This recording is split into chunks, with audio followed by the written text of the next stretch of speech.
Yaxshi mahalladan sifatli qurib bitkazilgan hovli qidirayotgan mijozlarimiz uchun Yunusobod tumani Katta Hasanboyda 3 sotuvli yer maydoniga qurib bitkazilgan shu fayzli xonadonimizni sotuvga chiqyapti. Binomiz 3 qavatli, mashina uchun naveslar qilib qo'yilgan, asfalt qilingan, juda ham zo'r mahallada joylashgan. Ko'chamizda umumiy hojatxonaga joy qoldirilgan. Sotish uchun qurilgan uy bilan o'zi yashashi uchun qurilgan uyni sifatini bittada ajrata olasizlar. Uy egalari o'zligi yashashi uchun uyga podko'yich qurganlar, uyning ichida частично mebellari bor, konditsionerlar qo'yilgan.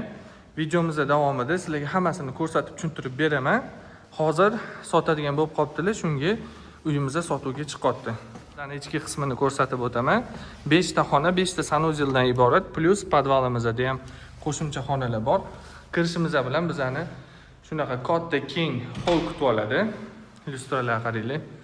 Konditsionerlar qo'yilgan, televizorlar qo'yib qo'yilgan уже.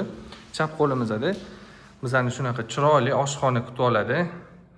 Ayollarga juda ham yoqsa kerak. Qaranglar. Dit bilan qilingan. O'rtada stolesnitsalar, shu yerda mana 3-4 ta odam bo'lsa, mazza qilib zavtar qilib o'tiradigan joylar qoldirilgan. Lesnitsalarimiz sifatini sezyapsizlar. Videoni o'zidan ham mana o'ylashim bo'yicha juda ham did bilan va sifat bilan qurib bitkazilgan xonadon. Birinchi qavatga tegishli spalnimiz. Razmerlari keng qilingan, lyustralarni qaranglar. Patologlar ham ustalarga gap yo'q, juda ham mehr bilan qilishgan ekan. Domofonlar qo'yilgan, уже kattagina zal, mehmonlarni uyalmasdan shu yerda kuturasizlar. Va kengina orqa hovlimizda joylashgan. Orqa hovlimizda yozgi oshxona va oilaviy o'tirish uchun joylar qoldirilgan. Haqiqatan juda ham chiroyli chiqqan ekan uyimiz. Mashalloh. Uyimizning sizlarga ikkinchi qavatini ko'rsatib o'taman. Lesnitsadan ikkinchi qavatga chiqayotganimizda bizani shunaqa visyachi lyustralar kutib oladi. Eshiklarni qaranglar. Gap yo'q. Kattagina spalni o'zini tayyor mebellari bilan master spalnimizning ichida o'zini garderob uchun xonasi va sanuzeli bor. Sanuzilimiz o'zgacha chiqqan. Baho berasizlar.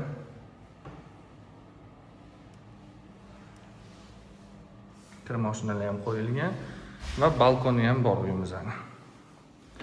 Keyingi xonalarni ko'rsatib o'taman.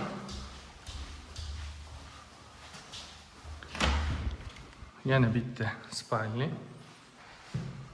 Mebellar qaranglar. Juda ham did bilan tanlashgan ekan.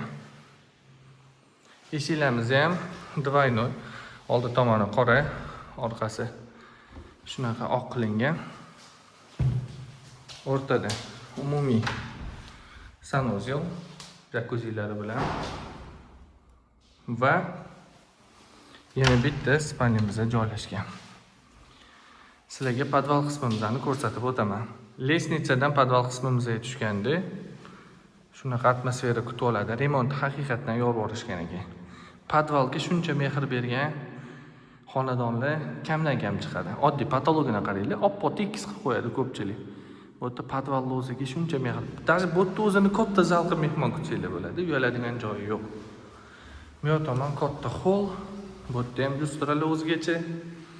Молочный eshiklar, bu yerda bitta kladovka va uyimizning kotelniy qismi joylashgan. Kotellar ham ko'rib turibsizlar. Oddiylari qo'yilmagan. Narxini uyimizning $470,000 ga narxlaymiz. Narxlari kelishiladi, nomerni yozib qoldiraman. Bemalol murojaat qilishingiz mumkin.